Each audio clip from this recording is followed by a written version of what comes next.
Da li mi Herbalife poboljšao zdravlje ili je to samo neka fora?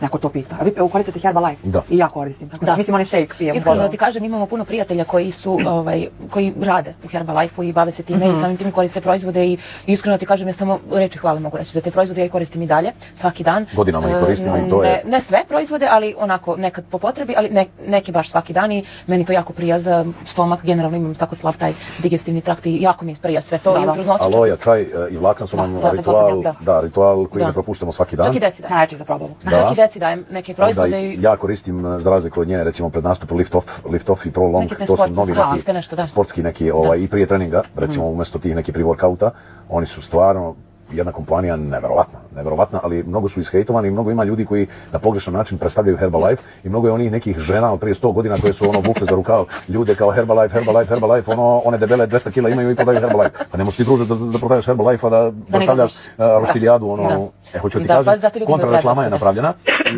a mi imamo tu čast i privilegiju da se družimo sa najboljim ljudima na Balkanu što se tiče Herbalife-a i onda imamo sve informacije iz prve ruke, bukvalno šta se sve dolazi i šta sve novo ima. Nije Herbalife samo hrana, oni imaju i kozmetiku, mnogo su oni otišli što se tiče svih proizvoda njihovih naprijed. Prosto su im kvalitetni proizvodi.